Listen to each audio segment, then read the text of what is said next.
All right, great. We can get started. If we can figure out how to turn these on. Try Cheers talking. on. Hello? Oh, that's right, because everybody has headphones. Yeah. Okay. They're... Hey, I'm Jackie from Block, and I lead AI and data platform. And hi, I'm Brad. I'm a principal engineer working on AI.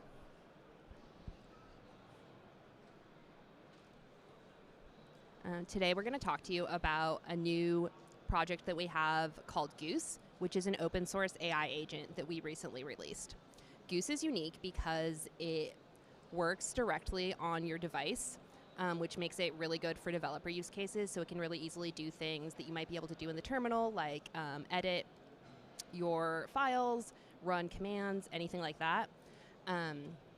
And we're really excited about the possibility of agents to really take large language models into kind of the next phase of evolution, where you're not just chatting back and forth with them, but they're actually able to take real action on your behalf. And we think that this is going to be a really promising area in 2025 as some of these patterns sort of continue to evolve. And we're excited to see how Goose, continues to kind of co-evolve alongside the industry. And so here's a really simple demonstration of how Goose works at a basic level. So here you can see in the demo, we're using Goose to edit the size of a TypeScript component. Obviously, that's really simple. You might even not want to use AI for that, but it really allows us to demonstrate kind of like the fundamental capability of how you use Goose, which is give it an idea, and it kind of goes and directly tries to take action on your behalf by making edits to your code. So I think we always have to start any talk on agents by defining what actually we mean when we say agent, because of course I feel everyone kind of has a little bit of a different definition, especially right now. And so when we talk about an agent, what we're really talking about is this ability for the large language model to not just talk back and forth with you. It's sort of like, you might do with ChatGPT, but also really go above and beyond that and take action on your behalf. And for Goose, one of the fundamental ways that we do it is kind of through this little loop right here. So, just like a chat session, you're going to start with a human request that gets sent to a chat provider. Because Goose is open source, that means you can use any language model, so Anthropic, OpenAI, open source, which we think is really a unique advantage as things evolve. Once we send that initial request over to the chat provider, we get some tool calls back. So, it might want to go edit some files. It might want to go, make some edits in Google Drive.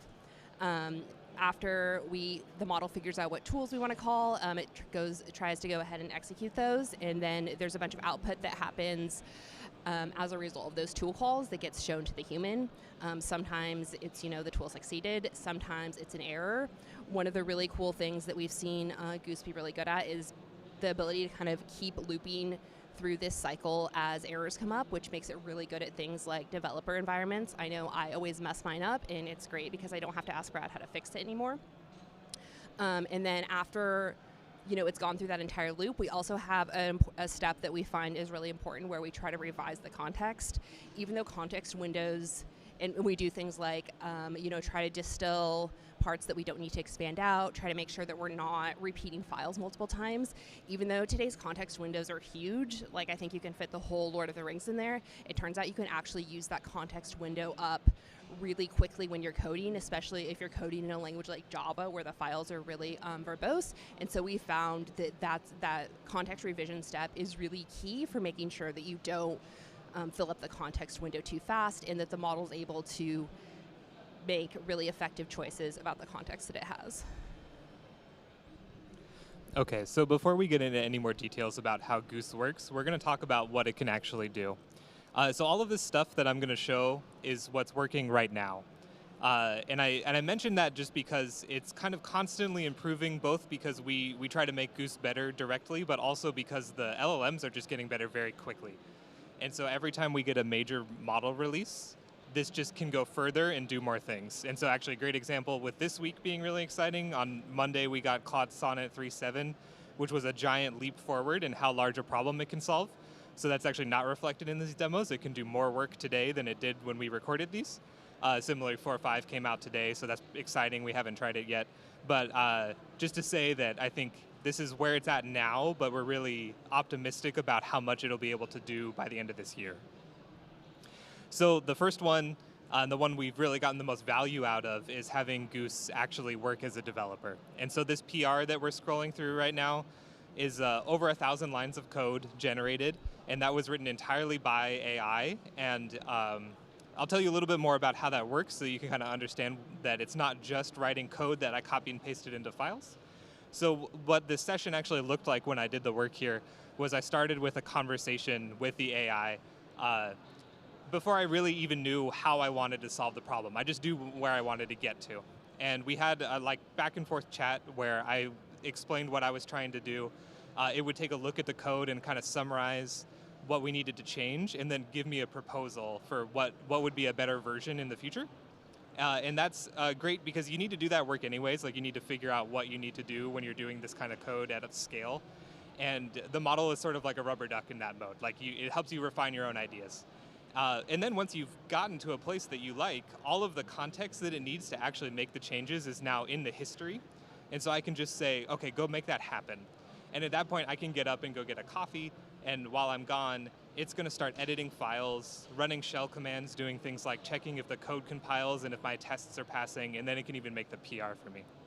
So this has now really changed the way I program. I pretty much am only using tools like this, and then making minor edits at the end when I need to go fix something that isn't working or like improve some small part that's really important to me. Okay, but let's talk about some other use cases where we're getting beyond just a developer tool. And our design team really loves this one. Goose can connect to Figma, meaning like it actually has vision capabilities. A lot of the models do.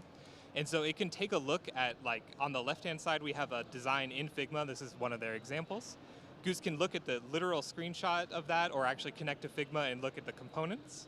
And then it can turn that into an actual web page, which is on the right. And they look very similar, which is good, but you can tell they're a little bit different. And that one on the right is a functional web page. So our design team really loves this because it means that they can like work in the tools that they're used to, but then actually go a step further and start to make functional prototypes. And they can iterate that way a lot faster than they can if they have to do a back and forth with the engineering team. And so they can go make sure it works the way they want it to, and then hand it off to the team to get into production with real code examples to start from. Okay, and then this last one is really straightforward, but I think is fun to show just as a directional thing. So we're just gonna ask Goose to organize a bunch of files on my desktop. Really straightforward, but it's a thing that you wouldn't want to do yourself. And I think is a start of showing how these AI agents can probably change the way that most people interact with their computers, even if you're not a developer. So you can imagine that this goes a lot further if it starts to connect to things like your Google Drive, or maybe connects to Slack or Discord so that it can send messages and read things for you. So we're excited that as we build out a bigger ecosystem of capabilities, that people will be able to use this for all kinds of things in the future. Okay, so now let me actually show you this in practice. This is going to see a real session that I had with Goose, and for the sake of the demo, we're going to focus on making a data visualization. So on this screen, you're going to see me start to enter my commands, and the first thing I'm going to do is to ask it to scaffold out a Python project. And this will just give you a chance to see what working with Goose looks like. So it's going to start running shell commands and editing files, and it just does all of those for me while I'm waiting. And in this case, it installed Python dependencies, set up a basic scaffold, and from there we can actually start to work with the data that we've got. So I've got a data set full of Magic the Gathering cards that I'm going to ask it to open. It's in a format called Parquet that it can't read directly, so instead it writes Python code to analyze what's in there. And it tells me we've got 100,000 cards and a bunch of different pieces of information about each of them. So that's its like kind of basic bundled capabilities, but we're missing a piece of info here. We want it to actually look up what sets were released recently. So I'm going to ask it what came out in 2013. And to do that, I go into the settings page and turn on a web search extension. So it's something you can do with Goose. On the fly, you can add new tools, like capabilities that you weren't sure you needed at the beginning of the conversation, and it just immediately has access to them and can do new things. So in this case, it's going to actually go search the web and figure out what Magic sets were released in 2013, and use that to then inform what we were working on. And so once we get that info, it then writes the Python code to do the analysis and make a plot. And I'm going to ask it to check out the number of legendary cards versus the maximum power in each set. Okay, and so then in just a second, it's going to actually open up that file directly for me. And we should see, something straightforward, a PNG here. This is using one of the standard Python plotting libraries, but it's able to write all that code. So I haven't had to do anything myself yet. And even though this code is pretty straightforward, it's just kind of a good way to demo how interacting with Goose feels. But then I think we can also push the limits a little bit more. So now we're going to have this same idea, but we're going to have it actually implemented from scratch using a gaming canvas. So it'll be Pygame. And it's a little bit more difficult, but it'll make it possible for us to make that visualization interactive. And so as we go through these commands, I'll actually expand out one of the code edits so that you can see what's going into each of these tool calls. So under the hood, there's a bunch of code being generated. It makes this like kind of 500-line file, and now we get this like retro-styled game-looking visualization of the same thing that we just did in a standard plotting library. Okay, and so now that we've rendered it that way, we can get a little bit more creative. We're going to ask Goose to turn that into a game. So it'll open up the visualization, and then when I hit the space bar, those data points will turn into a game of Snake, and we'll track a score and do all the usual Snake rules. And I think it's really cool that it gets this right in one go. It shows the LLMs are really getting great at like doing interesting things with code. But also, this is part of what's fun with working with AI. Like I would never bother to try to do something like this myself. I don't necessarily know how to write Pygame code. And it lets you be creative and like kind of quickly turn your ideas into like working prototypes.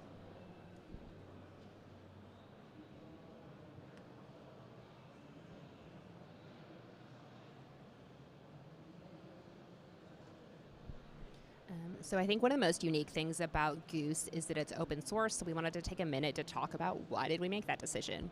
I think the first reason is that as a company, Block is just, I think, really invested in open source because it aligns very well with our missions around, economic empowerment and trying to be really transparent. But even beyond that, I think there's a lot of really practical benefits that we're already starting to see by the fact that Goose is open source. First of all, for developers, we all know that developer environments are very unique, and so the fact that Goose is open source means that you can customize it to whatever developer environment you're working in a way that's not possible with a lot of the out-of-the-box agents that work in a little bit more of a walled garden style.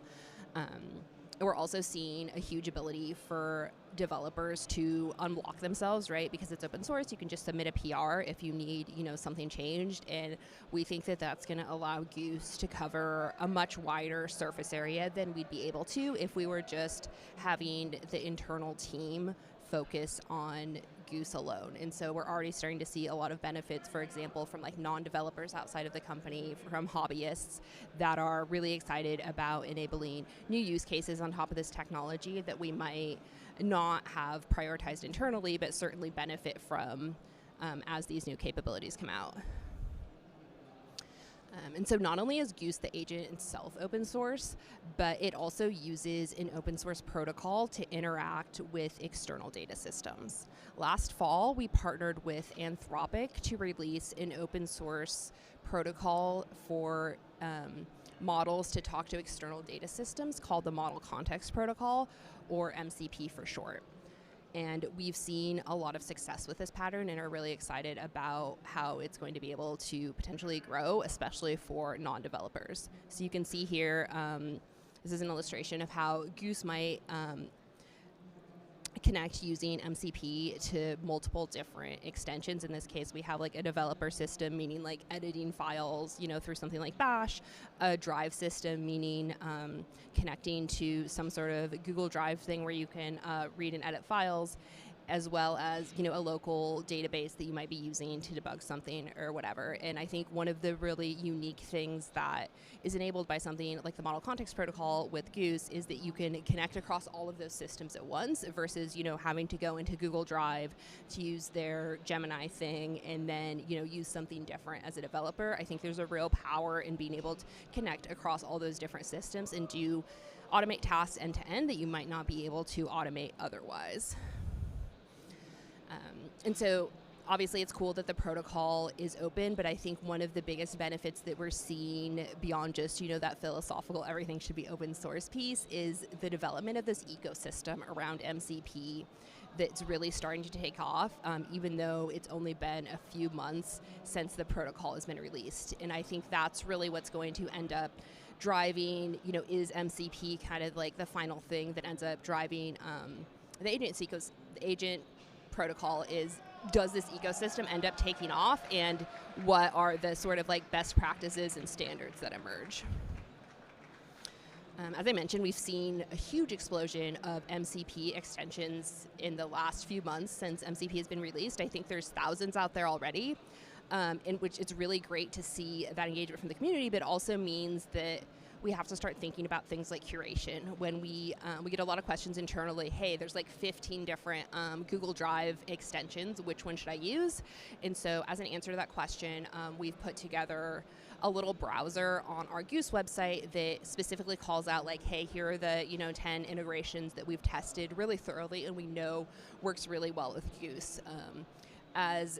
Even though we're releasing this as open source, we also really heavily use it internally, and it's really important for us to have that curation so that we can make sure that people are doing things like using the MCP server that has good authentication, because as a financial company, we care a lot about that. We also think that for those of you who've been hands-on with AI before, you know that curation is a really big part of making sure that you get a good result when using one of these AIs, and so having this set of selected extensions also allows us to really encourage people to use kind of like the minimal set of extensions that they need in order to get the job done. In theory, you could load 100 extensions in, but then the model is more likely to get confused and not know which to use for which task. And so it's always kind of the best thing you can do to curate both the context and the tools in order to kind of help the large language model out. There's a lot, as I mentioned, there's thousands and thousands of MCPs out there, and so we're starting to see like lots of different browsers out there that allow you to look at the different like MCP servers out there and have different ways to filter. And we think that this is an ecosystem that's just going to continue to grow. I think it's a little bit confusing right now because it's a relatively new ecosystem, and so it can be hard to tell what the best practices are around, security and integration in the same way that a really mature open source ecosystem will have. But I'm confident that those best practices and patterns are going to evolve alongside with the ecosystem, and I think it'll be a lot easier to navigate in a couple years once it becomes more mature. Okay, so let's spend a couple minutes talking about the actual design behind the scenes of how we piece Goose together and why we're excited about where that's going to be able to go in the near future. So this is like the highest level picture of the architecture of Goose. The agent itself is a really small standalone binary. It doesn't have any of the LLMs contained inside the agent. It's only going to be communicating externally to LLMs. That can be something like OpenAI or Anthropic or Google that you call to over the network, but it can also be something that you're running locally, like with Ollama. So we can kind of have the agent be powered by any LLM, as long as it supports tool calling. That lets us be really flexible with how it's going to work and who can use it. But we've made the agent, we focused on building the agent to be very portable because we want to make sure that we can have a collection of different interfaces or ways that we're going to run this. So the two that we have already built are a command line tool. That's probably what I use most of the time. It's really flexible. But then we also have a Mac app that's way more approachable for other audiences and brings it to like those non-developer personas or our design team. And because it's like this portable Rust binary, that means we can connect it to a command line tool, we can connect it to an app. In the future, it could be part of a Chrome extension or maybe on a mobile device. So that's the left-hand side of the picture. The right-hand side is what Jackie mentioned, in that we're connecting via the MCP protocol to a bunch of different extensions or systems that it's going to operate. And I think a unique thing about how we built Goose is that it does not do anything by itself out of the box. So if you do not connect Goose to any other systems, it's literally just chat at that point. Like it can't do anything, but you can talk to it, and it will actually tell you like, oh, you need to connect me to tools for me to do anything interesting. And it's designed to be able to discover those tools dynamically. So in that way, it's not on us to decide what Goose is capable of. You can decide what it's capable of. And the way you do that is you just figure out what you want it to connect to. So the developer system is what I demoed earlier. That's what a lot of people use. but you can connect it to Google Drive and things like, like a database if you want to add a query language for it. And we're excited that that's something that you're going to be able to figure out how to solve larger scale problems by connecting it to all the stuff that you need it to be able to do. Okay, so let me talk about a couple of concrete examples of that. Today we have a really common use case is to bundle it all as one command line. So we take the agent, combine it with a CLI, and bundle the dev system all in Rust, and now you've got this portable binary that you can run on things like continuous integration. So if you want to put this in your GitHub flow, it can say fix linting errors, actually in the middle of a CI loop, or it can tell you if the build is failing, it can give you a diagnosis of why it's failing and help you correct that kind of thing. And this is also how we're building a lot of internal automations. If we get an issue on GitHub, it can maybe attempt to automatically do a fix. That's pretty early days, but it's getting better very quickly. Or we can do things like identify expensive cloud components and help reduce the infrastructure costs. And then the other version is what I showed in the demo. We have it connected to an Electron app that gives it that interactive interface. And then in that mode, it's connecting to a bunch of different systems, and those can be written in any language. So it's another advantage of having a protocol here instead of just bundling our own extensions format, is that you can go create an extension in whatever language you're comfortable with, and there's an SDK for a bunch of different languages at this point. And so people can kind of extend it on the fly with the tools that they're comfortable with. And because of that, like Jackie mentioned, we've seen a real explosion in what people can do. Okay, so this is a link to our GitHub. Please do check it out. We'd be really curious to hear any feedback. You could jump in our Discord and let us know how it's working. And let me give you a couple of tips for working with it so that you have a good first-time experience. The first one is that I would say the first time you run it, try it with one of the frontier models, meaning Anthropic's Sonnet or OpenAI's 4.0 or maybe 4.5 as of today, or Google Gemini Flash 2, that kind of thing. And that last one, Google Gemini Flash 2, has a free trial. So if you don't have an existing account with anybody, you can try that out. And I recommend that because that kind of shows you the ceiling of what it's capable of, so that you can see when it's working really well, this is what it feels like. And then from there, if you want to try locally hosting your own model or speeding it up by using a smaller model like Haiku, you can just kind of see if those trade-offs are working for you. Another thing I would recommend is that when you talk to Goose, those sessions, you should be really eager to throw them out if they're not working for you. And don't necessarily give up because it didn't work on the first try. A lot of the thing that you learn with prompting AI tools like this is to how to give it instructions that's going to get it to do what you want it to do. And so instead of being 10 minutes into a conversation trying to convince it to fix what it's doing wrong, it's way easier to just start over and have it start from a better set of instructions. And to that end, if you're working on code, definitely use Git to make it possible to just recover if it's made any changes you don't like. Just throw away any stage changes that it's done and start from a fresh commit. And then the last tip is that if you are extending Goose, which is really easy, so I would recommend trying out. Goose can write its own extensions. Shoot for tools that are very general purpose rather than a very large number of specific tools. And an example of that we've done ourselves is we didn't give it a million Git tools and a file delete tool. We just gave it access to run shell commands. And because the AI knows what to do with the shell, it can solve all kinds of problems with that one tool. And I think an analogy is if you're working on a database, just let it run SQL queries. Don't try to hard code anything. And similarly, if it's GraphQL, give it access to the whole schema. That kind of stuff will let you solve a bunch of different problems that you didn't anticipate that it would be able to figure out. Okay, and then I think we have a couple of minutes left if anyone wants to ask us any questions.